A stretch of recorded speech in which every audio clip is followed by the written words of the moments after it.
Hey besties, welcome back to another episode of Sunshine and Rainbows podcast, a space where we chat about moments when life isn't. I'm your host Amanda, and I am so passionate about peeling back that veil our society has constructed around perfectionism online. When starting my own personal platform on Instagram, I realized that I was getting caught in the inauthentic hustle, and it was severely affecting my mental health. Mostly because I was comparing my behind the scenes to someone else's highlight reel. Throughout my life, I've come to own that my setbacks were actually just set-ups for something better. I found a way to step into my true potential, and the goal is to amplify other voices who have done the same so that someone out there feels seen and that much less alone. I cannot wait to get into this important conversation with our next guest. So, let's get started.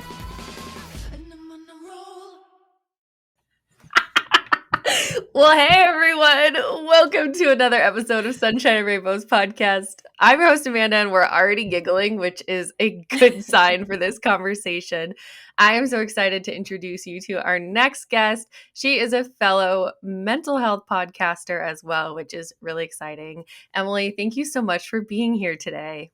Absolutely. Thank you so much for having me. I'm excited to be able to chat with you again. Yes, I always love interviewing fellow podcasters. One, because it makes it really easy because you know the lingo, the software, you have great equipment as well too, which is why we were just laughing because she hit her mic and it started folding over the moment I hit record.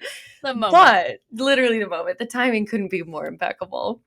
But I would love to have you just introduce yourself to my audience, kind of give us a background on your own podcast and how you got to where you are.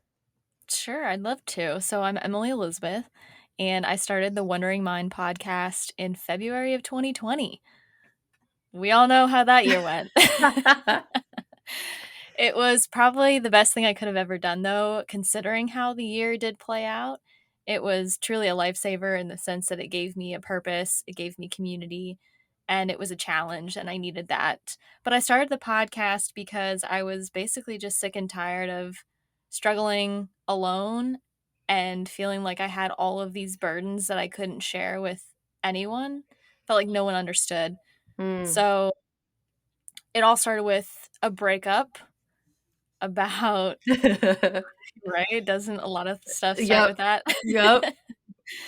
I think it was almost 3 years ago this year, Wow. and I learned a lot throughout that process. I was trying to save the relationship, so in an attempt to save it, I started working on myself because at the time, my ex gave me an ultimatum and said, "If you don't get yourself in check, if you don't get better, in 6 months, we're breaking up anyways." Yeah. So, me being in the dark place that I didn't stand up for myself when he said that. I just was like, okay, I'll do whatever I can. I'll make it work. It's all on me. I got this. So, I started working out. I went to therapy. I started finding hobbies and passions that I didn't otherwise have. And it was all an attempt to save the relationship, but I ended up saving myself. Yeah. Because at the time I was so depressed, I felt like I had no purpose in life. The relationship was obviously a mess. And so that's kind of where it all started. And I ended up getting to a really good place mentally after that all ended. And so I wanted to share that with people. Yes. Wow. Thank you so much already for sharing all of that. I assume you're not still in that relationship. That would Oh, be a hell no. correct assumption. Yeah, Okay. no. Well, Absolutely not. sometimes people make, like a full 180 and can Yeah. grow together, but already just listening to the way that partner was talking to you and giving ultimatums like that, it already sounded like not a good sign. So, Yeah. oh man. So you kind of dropped tidbits about your mental health journey. Is that moment with that relationship and that ultimatum the first time that you thought about mental health or that you knew that yours was struggling, or had you had moments before then? I've been struggling with mental health my entire life. So I started noticing things that were off when I was in elementary school. made me feel like an outcast. I Mm. felt very frustrated. I had difficulties learning. I had anxiety over the wildest things. And that's when I started noticing it. But again, when we were little, mental health was so taboo. It wasn't even a thing. Like, no one talked Mhm. about it in the way that we Mhm. do now. I mean, you heard the word depression, suicide, maybe, I mean, hardly at all. And then it was just, you were given medication and sent on your way. Um, Mhm. so, no, that wasn't the first time that I had experienced mental health or knew kind of what mental health was. But it really wasn't up until that point in my life where it became very, very apparent because at the time I wasn't really drinking. We had, kind of a steady home life. I was kind of boring at the time, like I didn't really do much. Yeah. So it was very obvious to me. And then leaving that relationship and moving forward with the podcast and stuff like that, that's when I started my advocacy for mental health. That's amazing. I love how you bring up mental health 10, 15 years ago. And when I think back to my own story, I definitely thought of like depression and anxiety as adult problems and Exactly. not anything that any of my friends were talking about. And even when I would talk to my doctor, my dogs are barking. It's very We love a rude. dog mom, though. We love a dog mom. Ugh.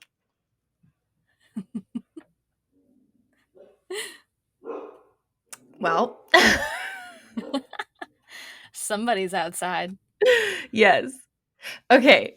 Thank you, Leia. So they called it adult problems. And when I would hear about depression, hear about anxiety, and then talk to my doctor about these feelings I was having, they're like, you're a teenager, you're angsty, you have hormones, you'll grow out of it. It's not an actual problem. Did you face situations like that as well, too? From the outside world, yeah. I did go to a couple different therapists that my parents tried to force me to go to, Mm, and they didn't really say that verbatim, but again, it wasn't like, "Let's get deep. Let's figure out where this is coming from." It was like, "Try this medication. You're yeah. welcome. Okay, bye." So it was very surface level, but yeah, at the time, I mean, trying to talk about it with anyone, that's the response that was typically received. Mhm. Mm. So you're going your whole life realizing that, hey, maybe you feel a little bit different than the general public. You get into this relationship and then you're given this ultimatum. It sounds like through the process of trying to save that relationship, you actually started building the framework to save yourself, which is amazing. Yeah, that's exactly what happened. Mm, And had I not done that, I don't think I would have been able to bounce back from that breakup as easily because I have a tendency to be very codependent. I have an anxious attachment style. So, and another way that I used to cope with all of my emotions that I was never dealing with throughout my life was through relationships. And they were always relationships that were toxic. People that mm, now I would never even consider. Now that I'm in the mindset I'm in, never even consider. But at the time, again, because I was in that place, I don't think I would have been able to recover or be where I am now had I not started working on myself when I did. mm, That's amazing. And so awesome to hear because not everyone, first of all, can go about doing that. But second of all, see it in the way that you did as building blocks to set you up for something later in life, which happened to be starting a podcast and Hmm. finding this advocacy for mental health. What made you want to start the podcast? Because between the breakup and then the podcast, I feel like there's some time between that. Yes, there was definitely some time in which I struggled immensely.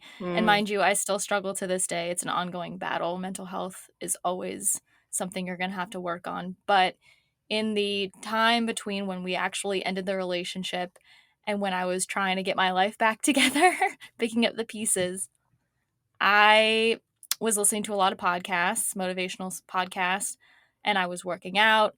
I was doing makeup at the time, so it was a hobby that I had picked up because I knew I had to do something before that relationship ended to get myself out of that hole. Mm-hmm. And that's what kind of propelled me into this different place mentally that I had never experienced before or been to. And so kind of just one day I was at work and I was sitting at my desk and I was like, what if I started a podcast? Like, I mean, all these people have done it. Why the hell can't I? I had Right. no idea what I was doing. And originally, I was going to, it was going to be more of a lifestyle podcast and I was going to do it with 2 other people. And so we brainstormed together. We had a couple meetings together. And then I was like, this isn't really working out because they weren't very dedicated. Yeah. And so we went our separate ways. And then out of that is where the Wintering Mind podcast kind of blossomed. And I took it upon myself and I was like, well, I got to stop relying on other people to make what I want to happen and just do Mm. it. And so, Mm. so I did it. And here we are, 3rd year, 3rd Wow. season. Wow. Yes, I Yeah. do know that your 3rd season just launched. Congratulations again. Thank you. That's so exciting.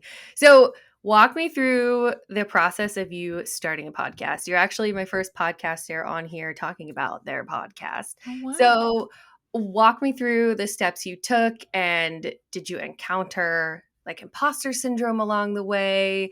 All of that, I'm sure, internal battles that you went through. Oh, imposter syndrome, something we all know very well. Mhm. Yes. So when I first decided to launch the show, I'm a perfectionist. And so I procrastinated on a lot of the things that I wanted to do when it came to the show. And so I was planning and, trying to make everything perfect before I released it out into the world. But then one Mm. day I was just like, enough's enough. Like, I just have to do this. And so I just sat in my living room and at my old apartment and I was on my iPhone. The first episode I ever recorded was on my iPhone. Wow. And I didn't have anything written out. I just spoke from the heart. And I was like, okay, there we go. So that's where I just kind of propelled and like made the jump. But throughout the process, I was lucky. I had my dad help me a lot in the beginning. He knew how to edit, he knew how to do the software, so he kind of taught me how to do that because he is a podcaster himself. Oh, And cool. yeah, he used to work for a museum and he did their podcast. Whoa. So yeah, so I got a leg up on that one. But as far as like building the confidence and feeling like I was quote unquote legit and feeling as though, oh, people are actually going to listen to this, it, I mean, it's still like I still battle with it, Mhm. no matter how big or how small the podcast that you have is, like you're always going to have some type of imposter syndrome. But I've kind of learned throughout my mental health journey to just like overlook that, see past it, and just go with how this makes me feel Mm. and know that I'm helping so many people where I'm trying to, that's all that matters. So it doesn't matter if I'm a quote unquote professional or if I've been doing this for however long. But yeah, it's been trial and error. I've rebranded a million times. I've changed my colors on my Instagram. I've changed up Mhm. the way that I market. I've changed my cover art. I also have ADHD, so I'm never super pleased. Like I have to like keep changing things up, you know what I'm Yep. saying? Like Yep.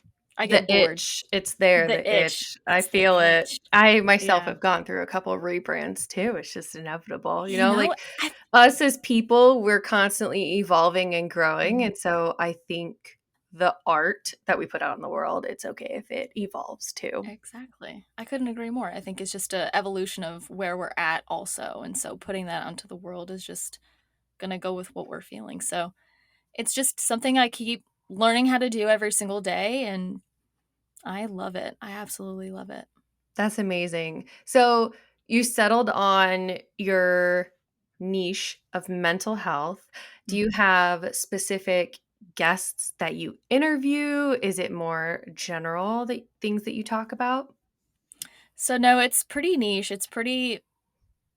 We talk pretty much about mental health. However, I have a couple episodes where we discuss race, what it's like Yeah. being Black in American society, because I think that's something that we need to talk about more. Um, but the guests that I have on, they're either therapists or mental health advocates, or they're just regular everyday people who come on and get really vulnerable with me and share all the horrible, traumatized Yeah. traumatizing things that they've been through. But Yeah. that's the point, because they're in a better place now, so they're able to kind of walk you through what they experienced and then how they were able to navigate through it, so that the person who's listening to the show can relate on a deeper level and maybe pick Mhm. up some tools that they can use in their daily life. So, Mhm. And yeah. I can attest to that because I was a guest on your You were. podcast, and I didn't expect it to be as cathartic as it was, sharing my Mm. story, and you just made me feel so comfortable and had such a safe space for me to talk. And it was actually the first time that I physically talked to That's someone that I didn't right. know about my Mhm. bipolar diagnosis. And Mhm. yeah, so that was crazy. But with being a podcaster and with being in the mental health realm, how do you personally protect your mental health after you're hearing all of these stories? I know for me, sometimes after I've heard these stories, I have to decompress and kind of flush out the things I listen to because as someone who's extremely empathetic, I want to take that on. Do you struggle with that at all? That's a really good question. I'm glad you brought that up, because I do struggle with that sometimes, especially if I'm not in a mentally stable space, because there have been numerous times where I've gone ahead and done interviews where I was not in the best place mentally. And Mm, during those times, it's a lot harder to let it go. yeah. But I haven't had too many issues with that. Luckily, I feel like the people that I speak with, the things that have happened to them have happened so long ago, typically, that when they're talking about it now, it's almost this like overpowering, like powerful and motivating feeling that you get when you're listening to them speak, because it's just hard to fathom that they've gone through something like they have, but then they're here still today to talk about it. So, luckily, I've been okay throughout the however 2 years that I've been doing this. I could never be a therapist, though. Never. Oh, I could yeah. not. No. That's totally different, because 'cause they're in the thick of it, like, they're going Mhm. through it. So I would have difficulties then, but right now, luckily, no. Mm-mm. Good, good. I'm Yeah, glad. That's one thing I talk to my therapist about all the time yeah. too is asking her with the past 2 years how she's taking care of her own mental health because I know that I go into her office with some heavy stuff. So I can Mm, only imagine, other yeah. people as well too. And she is the one that brought that up to me with my podcast. And she was like, well, Mm, you have a mental health podcast. So you should be thinking of that as well too and make sure that you're protecting your own space even though you're giving your guests this incredible opportunity to share. You're still taking a piece of that because you're listening yeah. and empathizing with them. So that's something I always like to ask people to see if they're aware of that as well Oh, too. yeah. Yeah. Now, within the mental health space, I feel like certain disorders within mental health have become more mainstream. We talk about depression, anxiety, things like that. Do you think that we still have a long ways to go in advocation? Or, I don't know, do you think mental health is pretty good where we're at right now? Oh, I think we've definitely improved and progressed as a society when it comes to mental health, but I think there's still so much that's so taboo and uncomfortable for people to talk about, like bipolar, Hmm. schizophrenia. I mean, there's so many different layers to what mental health is, and people just have no clue. So, no, I think we have a long way to go. But I think with shows like myself and yours and other mental health advocates and people on social media Hmm. putting out information for people to see that otherwise might not have seen, is heading in the right direction for sure. That's one thing I love, especially about the mental health podcasting community, is everyone's pretty encouraging. And while I know other podcasts within the same niche can be competitive, and like I listen to a lot of crime podcasts, and sometimes they'll do the Nice. same stories and I'll be like, "Oh, I wonder if they're like feuding Oh, because that's weird. they both covered the same case and like they said different things." But within the mental health space, I personally think that we can never say enough about the topics. And even though you and I have a podcast within the same realm, the more voices that are yelling it from the rooftops, I personally Mhm. think the better. I couldn't agree more. I think we need to have more mental health podcasts. I think we need to start building a community of mental health podcasters so that we can Yes. all like work together like you and I are. Like I love this collaboration. I think this is exactly what needs to happen with more folks in the future. And no, it's definitely not. I don't see it as a competition at all Mhm. because we're advocating. So your voice is going to say different things than I would, Yep. and we're just going to keep pushing that narrative and that positive message of breaking the stigmas and normalizing talking about mental health. I mean, you can't, like you said, you can't have enough people talking about that. I know last time we talked, you talked about potentially creating a network of podcasters that were all within the same realm. Do you still have dreams of doing that? Is that on the horizon for you? It's definitely been put on the back burner Okay. because I have something else going on locally. Oh, Um, yes. if I may talk about it for just a second, Please, because it has to do please. with your question. So And it's so I'm cool. I yeah. led you in there. Thank you. So, I'm actually curating with a group of 7 other folks a MindFest Louisville event. So it's a mental health festival that's happening here in Louisville, Kentucky in May 2022 this year. Mm. Um, so it kind of has I kind of have gathered a community of folks who are specifically in the mental health realm, at least here in Louisville. There's therapists, there's advocates, there's all different types of people, and so we're putting together this festival so that we can build a community within Louisville, starting here first, and normalize it within our community, especially the lower income Mhm. community here in Louisville, um, and providing free resources, making it a fun experience too, because I think a lot of the times, and this is probably why mental health isn't commonly spoken about or as common as we would like it to be, is because it's not a fun topic to talk about.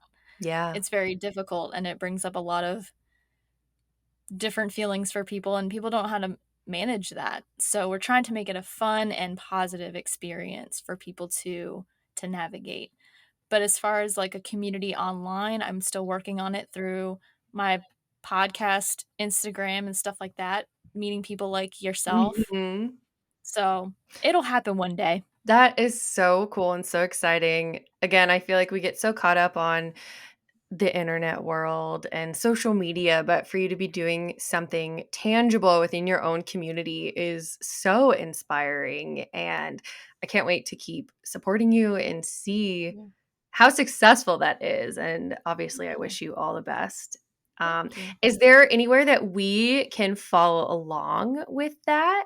There's social accounts that we Absolutely. can follow? There is. So you can follow the podcast at the Wondering Mind Podcast on Instagram. And then you can follow Mindfest at MindfestLou on Instagram. And we'll have a website up soon, so you'll be able to check that out soon. Coming That is soon. so exciting. Yeah, So it's crazy. exciting. It's so cool. Now, before I let you go, obviously, thank you so much for your time and for sharing and I don't know, humanizing podcasters a little bit because Yeah. again, people hear us as this voice behind the microphone interviewing guests, but I think sometimes they forget that we're real people too, you know? Mhm. But do you have any advice for anyone that maybe wants to start a podcast or felt themselves resonating with you and some of the mental health things that you talked about? Any words of advice or affirmation that you can give them? Mm. So if you're wanting to start a podcast, I say just do it. Stop Yeah. thinking so much about it and just do it, because it's a learn as you go type of process. It truly is, because it's so unique to every individual who decides to start one. So you can look up all the pertinent information, but even still, you're not going to be fully prepared. So it's just kind of a learn as you go. So I'd say go for it. And then as far as like the mental health realm, and if anyone has resonated with whatever I've put out so far, I hope it helps. And I hope that you continue to just learn and grow and communicate how you're feeling and know that it's okay to feel the way that you do, that it's Mm, completely normal, that we all have mental health struggles, whether we verbalize it or not, and that you're not crazy and you're not alone. mm. And just keep going. All of that. So powerful. Emily, thank you so much for your time, again, Thank sharing your you. heart, and again, for pioneering this collaboration. I'm so thankful that you reached out to me and we've had the opportunities to talk with each other and support each other. Again, Absolutely. all of the social networks that she talked about will be tagged down in the episode notes.